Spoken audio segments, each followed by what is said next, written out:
الاصل ان كل آية تخالف قول اصحابنا فانها تحمل على النسخ او على الترجيح والاولى ان تحمل على التأويل من جهة التوفيق.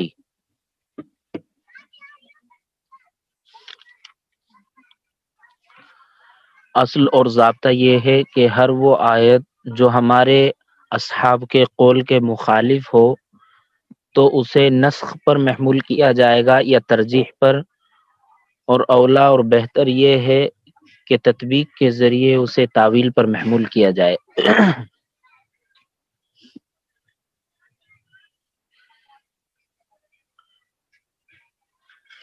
یہ ضابطہ بیان کیا ہے کہ ہر وہ آیت جو ہمارے اصحاب کے قول کے مخالف ہو۔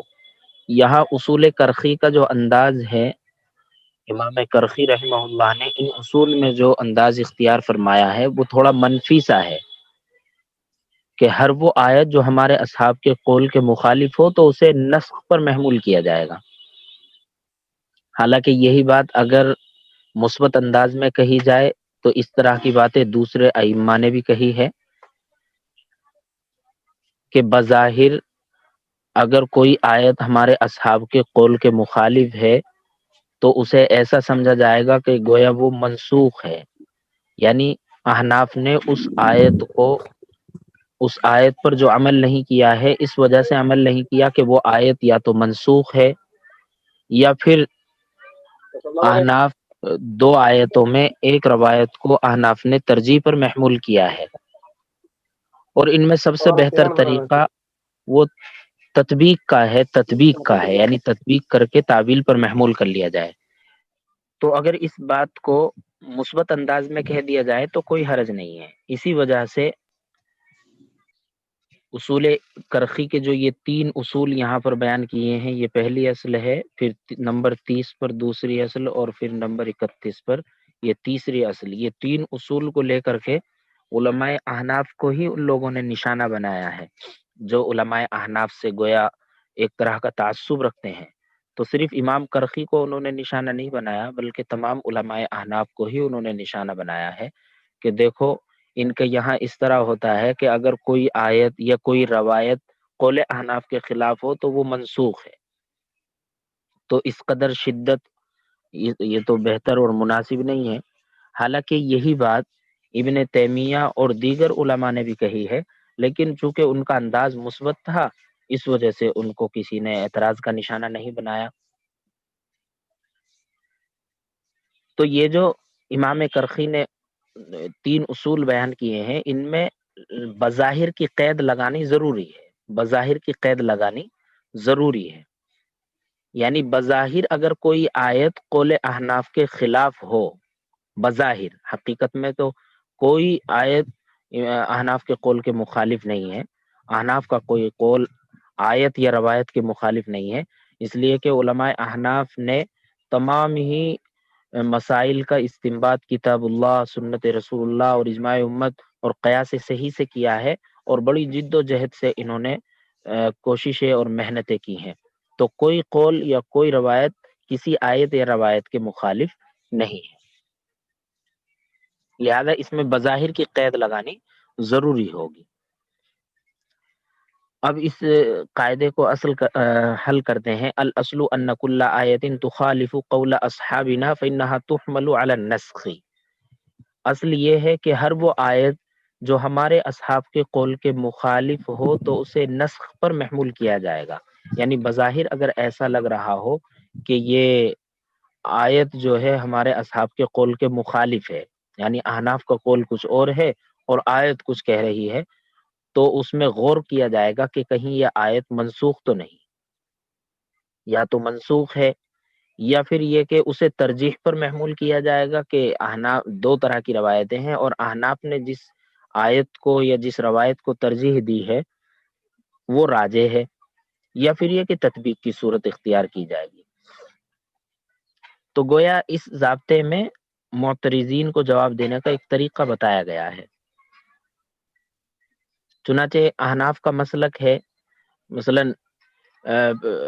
پہلی جو مثال ہے وہ نسخ کی ہی ہم لے لیتے ہیں، اس لیے کہ ضابطے کے مطابق اسی طرح ترتیب بار ہم لیں گے۔ انہوں نے کہا کہ کوئی آیت اگر ہمارے اصحاب کے قول کے مخالف ہو تو اسے نسخ پر محمول کیا جائے گا۔ احناف کا مسلک ہے کہ فجر کی سنتیں اگر کسی کی چھٹ جائیں تو ان سنتوں کو طلوع شمس کے بعد پڑھے گا۔ یہ احناف کا مسلک ہے۔ اس پر کوئی معارضہ پیش کرے، کوئی معترض اعتراض کرے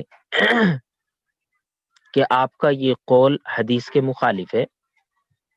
آپ کا یہ قول حدیث کے مخالف ہے،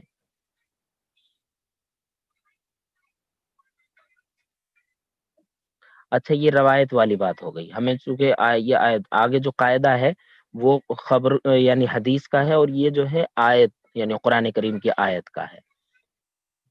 تو ہر وہ آیت جو ہمارے اصحاب کے قول کے مخالف ہوگی اسے نسخ پر محمول کیا جائے گا۔ تو نسخ کی دلیل کیا ہے؟ مثلا قرآن کریم کی آیت ہے وَاعْلَمُوا أَنَّمَا غَنِمْتُم مِّن شَيْءٍ فَأَنَّ لِلَّهِ خُمُسَهُ وَلِلرَّسُولِ وَلِذِي الْقُرْبَى۔ تو اس آیت میں ذوی القربہ کے لیے جو ہے غنیمت میں سے حصہ مقرر کیا گیا ہے، خمس۔ حالانکہ احناف کا مسلک یہ ہے کہ اللہ کے رسول صلی اللہ علیہ وسلم کے وصال کے بعد ذوی القربہ کے لیے حصہ نہیں ہے، ذوی القربہ کے لیے حصہ نہیں ہے۔ تو کسی معارض نے یہ آیت پیش کی کہ دیکھو اس آیت میں وَاعْلَمُوا أَنَّمَا غَنِمْتُم مِّن شَيْءٍ فَأَنَّ لِلَّهِ خُمُسَهُ وَلِلرَّسُولِ وَلِذِي الْقُرْبَى، ذوی القربہ کو حصہ دیا گیا ہے، اور آپ یہ کہہ رہے ہیں کہ ذوی القربہ کو حصہ نہیں دیا جائے گا۔ تو ہماری طرف سے اس کا جواب یہ ہے کہ حضرت عمر رضی اللہ تعالیٰ عنہ کے زمانے میں اجماع صحابہ کی وجہ سے ذوی القربہ کا حکم جو ہے منسوخ ہو گیا، یعنی ذوی القربہ کو اب حصہ نہیں دیا جائے گا۔ آپ صلی اللہ علیہ وسلم کی وفات کے بعد صحابہ کا اس پر اجماع ہو چکا ہے۔ تو گویا اجماع صحابہ کی وجہ سے یہ حکم منسوخ ہے، اجماع صحابہ کی وجہ سے یہ حکم منسوخ ہے، یعنی ذوی القربہ کو حصہ نہیں دیا جائے گا۔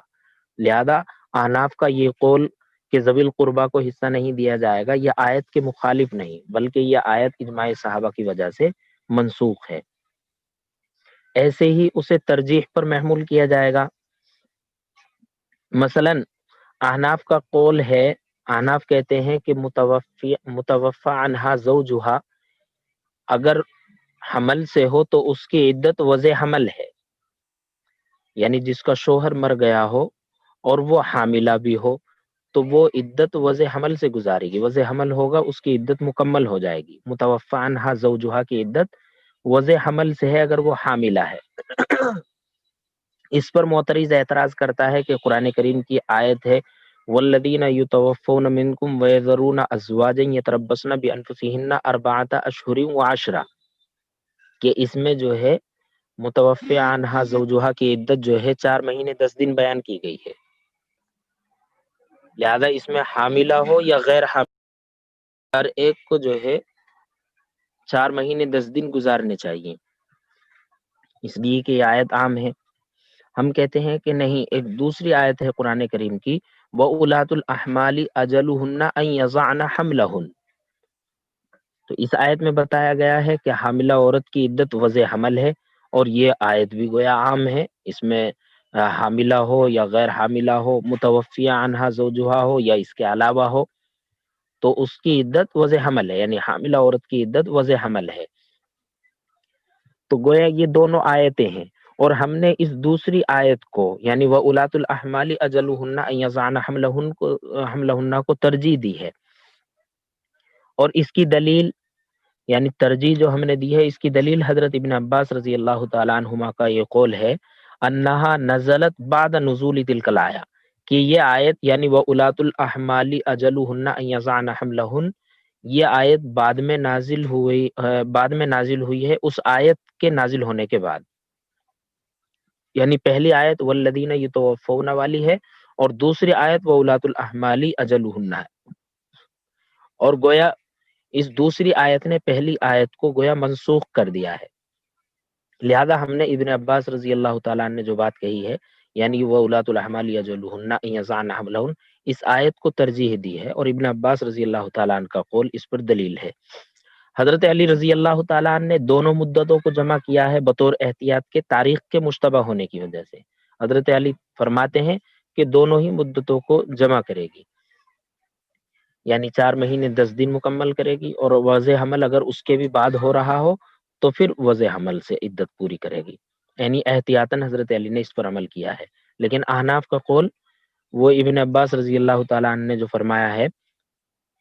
کہ یہ آیت یعنی وہ اولاد الاحمال اجلہن یہ بعد میں نازل ہوئی ہے، اور پہلی آیت والذین یتوفون یہ آیت ہے، اور اس آیت نے یعنی بعد والی آیت نے پہلی آیت کو منسوخ کر دیا ہے، لہذا ہم نے اسی آیت کو ترجیح دی ہے اور اسی پر عمل کیا ہے۔ لہذا آپ کا یہ کہنا کہ آپ نے آیت کی مخالفت کی ہے ایسا نہیں ہے، بلکہ یہاں پر ہم نے دوسری آیت کو ترجیح دی ہے۔ والاولا ان تحمل علی التعویل من جہت التوفیقی، اور سب سے بہتر طریقہ یہ ہے کہ دونوں آیتوں میں تطبیق کی صورت پیدا کر دی جائے یا اس میں تعویل کر لی جائے۔ مثلا احناف کا مسلک ہے کہ اگر کسی پر قبلہ مشتبہ ہو جائے، مثلا جنگل میں ہے یا سفر میں ہے اور قبلے کا علم نہیں ہو پا رہا ہے، تو وہ تحری کر کے جس سمت چاہے نماز پڑھ سکتا ہے، یعنی جس سمت تحری ہو اسی سمت جو ہے وہ نماز پڑھ سکتا ہے۔ اور اگر بعد میں پتہ چلے نماز کے بعد کہ قبلے کے علاوہ کی طرف نماز پڑھی گئی ہے، تب بھی اس کی نماز درست ہو جائے گی۔ تو کسی نے معارضہ پیش کیا، اعتراض کیا کہ قرآن کریم کی آیت ہے فولو وجوہکم شطرا، کہ قبلے کا رخ کرنا ہی ضروری ہے نماز میں، تو ہم اس آیت میں تعویل کریں گے کہ اس آیت کا صحیح مفہوم یہ ہے فولو وجوہکم شطرہ اذا علمتم بھی، یعنی قبلے کی طرف رخ کرو جب تمہیں اس کا یقینی طور پر علم ہو۔ اگر یقینی طور پر علم ہے کہ قبلہ اس طرف ہے تو پھر تو اس طرف ہی رخ کر کے نماز پڑھنا ضروری ہے، لیکن اگر یقین نہ ہو اور قبلہ مشتبہ ہو تو پھر تحری کر کے ہی وہ نماز پڑھے گا۔ لہذا ہم نے اس آیت میں تعویل کی ہے، اور یہ سب سے بہتر صورت ہوتی ہے، اس لیے کہ اس میں آیت کا ترک بھی نہیں ہوتا۔ ترجمہ دیکھیں، الاصل ان کل آیت تخالف قول اصحابنا فانها تحمل على النسخ او على الترجیح والاولا ان تحمل على التأویل من جهة التوفیق۔ اصل یہ ہے کہ ہر وہ آیت جو ہمارے اصحاب کے قول کے مخالف ہو تو اسے نسخ پر محمول کیا جائے گا یا ترجیح پر محمول کیا جائے گا، اور بہتر یہ ہے کہ تطبیق کی جہت سے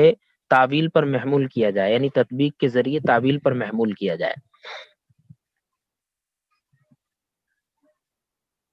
تو آیت کو نسخ پر محمول کیا گیا، یعنی ذوی القربہ میں جو اعتراض کیا گیا تھا کہ ذوی القربہ کا حکم کہ ان کو حصہ نہیں دیا جائے گا، یہ اجماع صحابہ کی وجہ سے منسوخ ہو گیا، لہذا قرآن کریم کی آیت کو پیش کر کے اور اعتراض نہیں کیا جا سکتا۔ ایسے ہی ترجیح پر محمول کیا جائے گا کہ ہم نے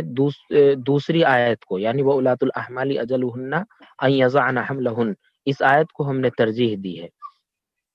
اور تیسری صورت میں ہم نے کہا کہ اس میں تعویل کر لی جائے گی، جیسا کہ تحری کے وقت جو ہے تحری کی جائے گی قبلے کے مشتبہ ہونے کے وقت، اور قرآن کریم کی آیت میں یہ تعویل کی جائے گی کہ جب یقینی طور پر قبلے کا علم ہو تب تو اسی طرف رخ کر کے نماز پڑھنا ضروری ہے، لیکن اگر یقین نہ ہو، معلوم نہ ہو، تو پھر اس صورت میں تحری کے ذریعے نماز پڑھے گا۔ الاصل ان كل خبر يجيء بخلاف قول اصحابنا فانه يحمل على النسخ او على انه معارض بمثله ثم صار الى دليل اخر او ترجيح فيه بما يحتج به اصحابنا من وجوه الترجيح او يحمل على التوفيق، وانما يفعل ذلك على حسب قيام الدليل، فان قامت دلاله النسخ يحمل عليه وان قامت الدلاله على غيره سرنا اليه۔ اصل اور ضابطہ یہ ہے کہ ہر وہ خبر جو ہمارے اصحاب کے قول کے خلاف آئے تو اسے نسخ پر محمول کیا جائے گا، یا اس پر محمول کیا جائے گا کہ وہ اسی کے مثل حدیث کے معارض ہے، یا اس پر محمول کیا جائے گا کہ وہ اسی کے مثل معارض ہے، یعنی اسی کے مثل جو حدیث ہے اس کے معارض ہو رہی ہے۔ ثم صار الى دلیل آخر، پھر دوسری دلیل کی طرف رجوع کیا جائے گا، یا ترجیح پر محمول کیا جائے گا جس سے ہمارے اصحاب نے استدلال کیا ہے وجوہ ترجیح میں سے، یا تطبیق پر محمول کیا جائے گا، اور یہ تمام کارروائی دلیل کے اعتبار سے ہوگی۔ پس اگر نسخ کی دلیل قائم ہو گئی تو نسخ پر محمول کیا جائے گا، اور اگر دلیل اس کے علاوہ پر قائم ہوئی تو ہم اسی طرف چلے جائیں گے۔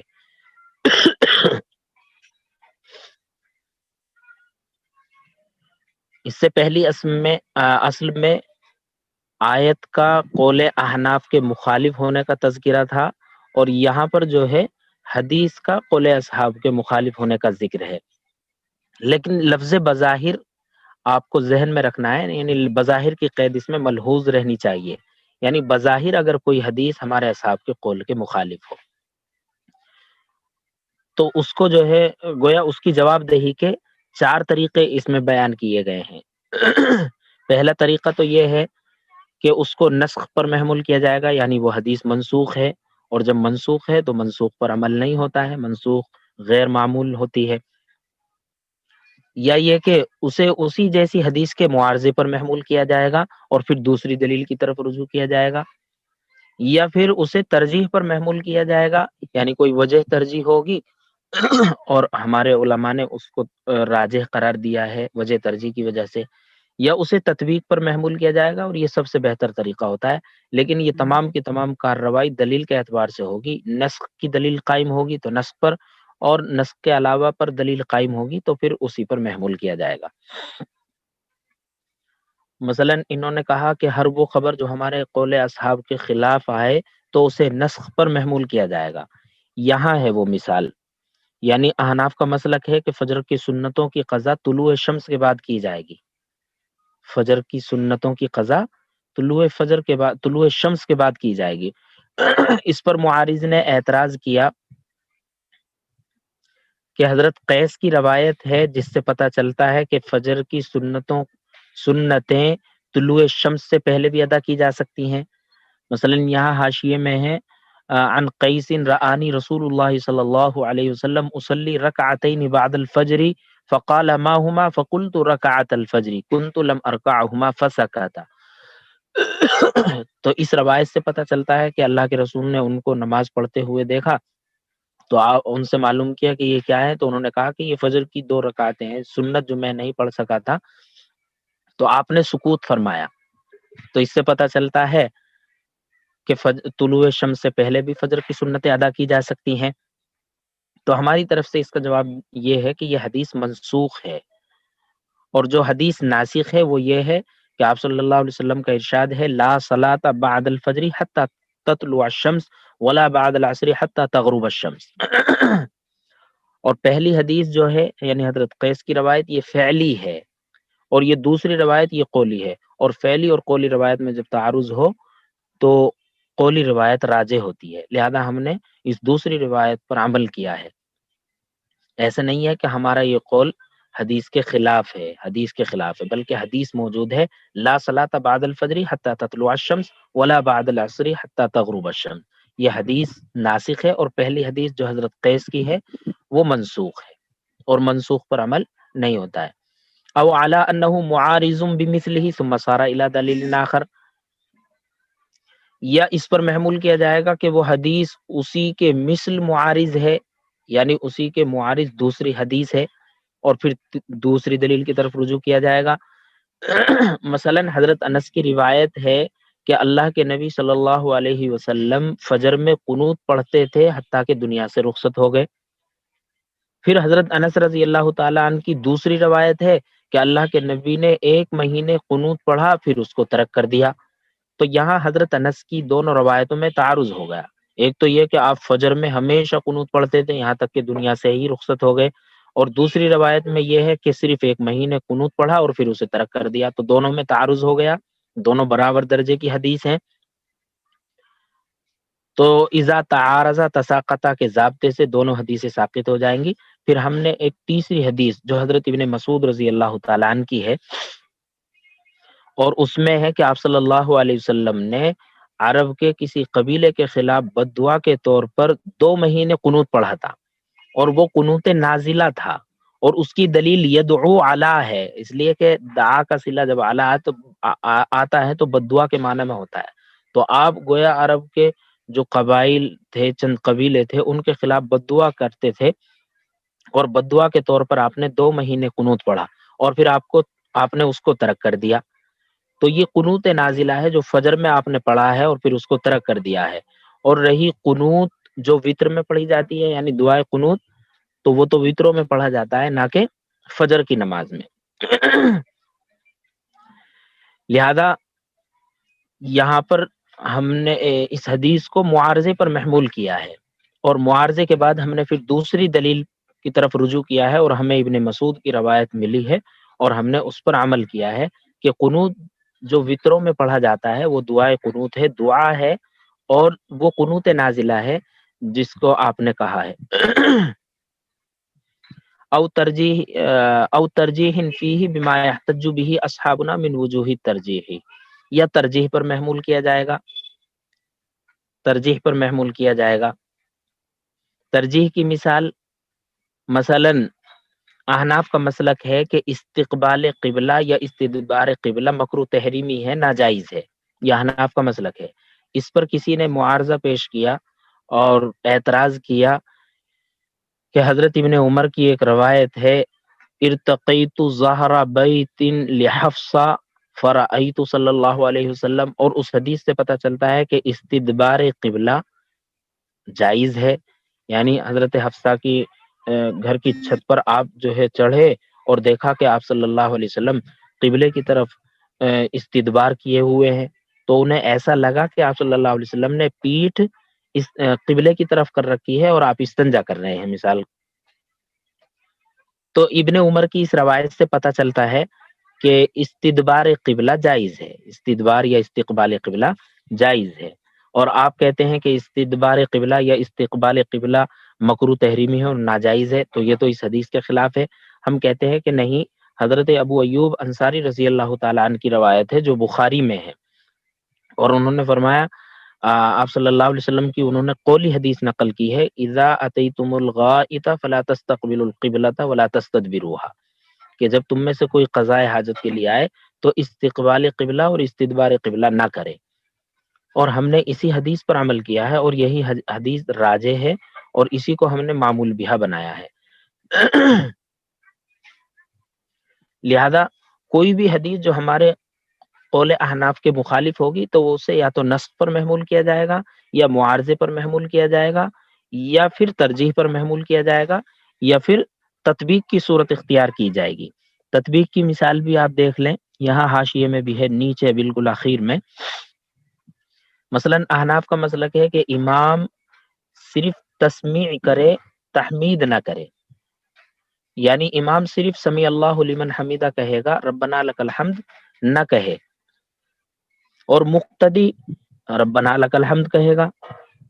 تو اس پر کسی نے اعتراض کیا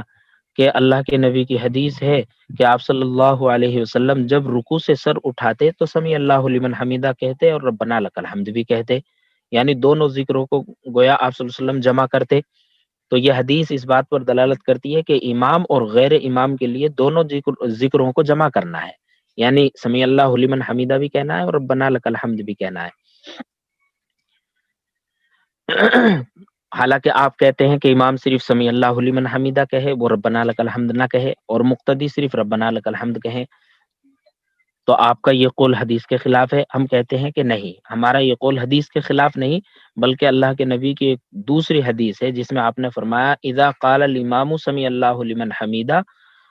قولوا ربنا لک الحمد، یعنی جب امام سمیع اللہ لمن حمیدہ کہے تو تم ربنا لک الحمد کہو۔ گویا آپ نے تقسیم کر دی، آپ نے تقسیم کر دی، اور تقسیم جو ہے یہ شرکت کے منافی ہوتی ہے، تقسیم شرکت کے منافی ہوتی ہے۔ تو گویا امام کا وظیفہ صرف سمیع اللہ لمن حمیدہ ہے، اور مقتدی کا وظیفہ صرف ربنا لک الحمد ہے۔ رہی وہ پہلی حدیث، تو اس میں ہم یہ تعویل کریں گے کہ وہ حدیث منفرد کے لیے ہے، تنہا نماز پڑھنے والے کے لیے ہے، اور تنہا نماز پڑھنے والا دونوں ذکروں کو جمع کرے گا، یعنی سمیع اللہ لمن حمیدہ بھی کہے گا اور ربنا لک الحمد بھی کہے گا۔ اور رہا امام، تو وہ صرف سمیع اللہ لمن حمیدہ کہے، ربنا لک الحمد نہ کہے، مقتدی صرف ربنا لک الحمد کہیں گے۔ اور امام ابو حنیفہ فرماتے ہیں کہ جمع جو ہے وہ متنفل یعنی نفل پڑھنے والے کے لیے ہے، اور افراد وہ مفترض یعنی فرض پڑھنے والے کے لیے ہے، اور فرض چونکہ عام طور پر جماعت سے پڑھے جاتے ہیں، جماعت سے ہی مسنون ہے، چونکہ جماعت سنت مؤکدہ ہے، ضروری ہے، تو اس وجہ سے امام صاحب فرماتے ہیں کہ نفل پڑھنے والے کے لیے دونوں ذکروں کو جمع کرنا ہے، اور فرض پڑھنے والے کے لیے افراد ہے، یعنی امام سمیع اللہ لمن حمیدہ کہے اور مقتدی ربنا لک الحمد کہے۔ تو اس طرح سے جو ہے دونوں حدیثوں کے درمیان تطبیق ہو جائے گی۔ اور یہ طریقہ سب سے بہتر ہوتا ہے۔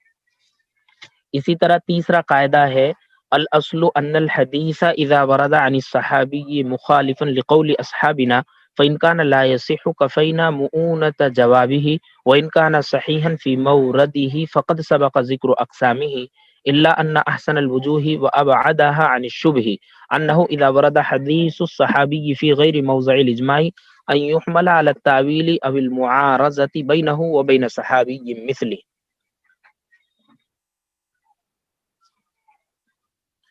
یہ قاعدہ بھی پہلے قاعدے ہی کی طرح ہے، پہلے دونوں قاعدے جو گزرے ہیں، اور اس میں بھی یہی بتایا گیا ہے کہ حدیث، پہلے ایک مرتبہ ترجمہ دیکھ لیں۔ اصل یہ ہے کہ حدیث جب کسی صحابی سے وارد ہو، مروی ہو، اور وہ ہمارے اصحاب کے قول کے خلاف ہو، تو اگر وہ صحیح نہ ہو، یعنی اس کی سند صحیح نہ ہو، سندن وہ حدیث صحیح نہ ہو، کفینا مونت جوابی ہی، تو ہمارے جواب کے لیے اتنا ہی کافی ہے۔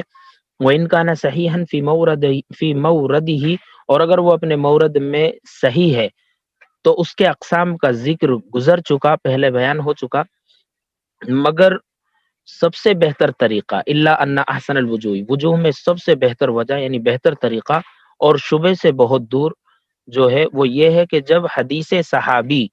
موضع اجماع کے علاوہ میں وارد ہو تو اسے محمول کیا جائے گا تعویل پر، یا اس کے اور اسی جیسے صحابی کے درمیان معارضے پر۔ اس ضابطے کے اندر بھی یہی بتایا ہے کہ جب کوئی حدیث صحابی ہمارے اصحاب کے قول کے مخالف ہو تو اگر وہ صحیح نہ ہو، یعنی سند ہی اس کی صحیح نہ ہو، تو جو حدیث سندن صحیح نہ ہو تو وہ اس پر جو ہے عمل کرنا ضروری نہیں ہے، تو ہمارے جواب کے لیے بس اتنا ہی کافی ہے کہ وہ حدیث صحیح نہیں ہے، غیر معمول بھی ہے۔ وہ ان کانا صحیحن، اور اگر وہ حدیث صحیح ہے، سند اس کی صحیح ہے، تو اس کی اقسام کا ذکر گزر چکا، یعنی اس کی جواب دہی کے وہی چار طریقے ہیں، یا تو نسخ پر محمول کیا جائے گا، یا پھر معارضے پر محمول کیا جائے گا، یا ترجیح پر، یا پھر تطبیق کی صورت اس میں اختیار کر لی جائے گی، تعویل پر اس کو محمول کر لیا جائے گا۔ لیکن مصنف بتا رہے ہیں کہ سب سے بہتر طریقہ اور جو شبہ سے بھی بہت دور ہے وہ یہ ہے کہ جب کوئی حدیث صحابی اجماع کی جگہ کے علاوہ میں وارد ہو، یہاں محل اجماع کی قید لگا دی ہے مصنف نے، اس لیے کہ اگر کوئی حدیث صحابی محل اجماع میں ہو، اجماع کی جگہ میں ہو، تو پھر اس حدیث کے خلاف کسی دوسری صحابی کی حدیث کو قبول نہیں کیا جائے گا، اس لیے کہ اجماع بھی حجت ہے اور پھر اس صحابی کی حدیث بھی اس جگہ میں آ گئی ہے، لہذا پھر اس حدیث کے خلاف کسی دوسرے صحابی کی حدیث کو نہیں قبول کیا جائے گا جو کہ اجماع بھی حجت ہے۔ تو اگر کوئی حدیث صحابی محل اجماع کے علاوہ میں ہو تو اسے تعویل پر محمول کیا جائے گا، یا پھر معارضے پر محمول کیا جائے گا، یعنی اسی جیسے صحابی کے درمیان معارضے پر محمول کیا جائے گا۔ تعویل کی مثال مثلا احناف کا مسلک ہے کہ عقل ما مست النار غیر ناقض وضو ہے، جو چیز آگ پر پکائی جائے تو اس سے وضو نہیں ٹوٹے گا۔ اس پر کسی نے اعتراض کیا اور ایک صحابی کی حدیث پیش کی، کننا نتوضأ مما غیرت النار، کہ ہم تو مما غیرت النار سے وضو کرتے تھے، یعنی آگ جس چیز کو بدل دے، آگ میں جو چیز پکائی جائے اگر ہم اسے کھاتے تھے تو وضو کرتے تھے۔ تو گویا آپ کا یہ قول اس حدیث کے مخالف ہے، ہم کہتے ہیں کہ نہیں۔ ایک اور حدیث ہے اکلنا مع ابی بکر لحما وخبزا ثم صلی ولم یتوضا، کہ ہم نے حضرت ابو بکر کے ساتھ روٹی اور گوشت کھایا اور پھر آپ نے نماز پڑھی اور وضو نہیں کیا۔ تو اس سے پتہ چلتا ہے کہ اگر وضو ضروری ہوتا ہے، یعنی عقل ما مست النار کے بعد وضو ضروری ہوتا، اور یہ عقل ما مست النار ناقض وضو ہوتا، تو حضرت ابو بکر جو ہے ضرور وضو فرماتے، آپ نے وضو نہیں فرمایا، اس سے پتہ چلا کہ عقل ما مست النار غیر ناقض وضو ہے۔ لہذا پہلی حدیث میں ہم تعویل کریں گے کہ وہاں پر حکم یہ ہے کہ اس سے وضو اصطلاحی مراد نہیں بلکہ وضو لغوی مراد ہے، یعنی وہ جو صحابی کی حدیث ہے کہ کننا نتوضأ مما غیرت النار، اس سے وضو لغوی مراد ہے، وضو اصطلاحی مراد نہیں ہے۔ وضو لغوی کیا ہے؟ یعنی ہاتھ منہ دھونا، کلی کرنا وغیرہ، یہ مراد ہے، وضو اصطلاحی اس سے مراد نہیں ہے۔ اس لیے کہ اگر وضو ضروری ہوتا تو حضرت ابو بکر ضرور وضو فرماتے. یہ تعویل کی مثال ہے. اور معارضے کی مثال یہ ہے کہ احناف کے یہاں تکبیرات تشریق کی ابتدا 9 ذی الحجہ کی فجر سے 13ویں ذی الحجہ کی عصر تک ہے. تکبیرات تشریق جو پڑھی جاتی ہیں، اللہ اکبر لا الہ الا اللہ واللہ اکبر وللہ الحمد، اس کی ابتدا 9 ذی الحجہ کی فجر سے 13ویں ذی الحجہ کی عصر تک ہے. اس پر کسی نے بطور معارضے کے 3 صحابی کا اثر پیش کیا، مثلا حضرت ابن عمر، ابن عباس اور حضرت زید بن ثابت کا اثر ہے کہ ان کے یہاں تکبیرات تشریق کی ابتدا 9 ذی الحجہ کی ظہر سے 13ویں ذی الحجہ کی عصر تک ہے، تو ان کے یہاں ظہر سے ابتدا ہے. تو ہماری طرف سے اس کا جواب یہ ہے کہ حضرت علی رضی اللہ تعالیٰ عنہ کی مشہور حدیث ہے اور اس میں ہے کہ آپ کے یہاں تکبیرات تشریق کی ابتدا 9 ذی الحجہ کی فجر سے ہی ہے. لہذا ہم نے حضرت علی رضی اللہ تعالیٰ عنہ کی حدیث کو معمول بھی بنایا ہے اور اسی پر عمل کیا ہے، اور دوسرے صحابی کی حدیث کو ہم نے معمول بھی نہیں بنایا ہے. یہ معارضے کی مثال ہوئی.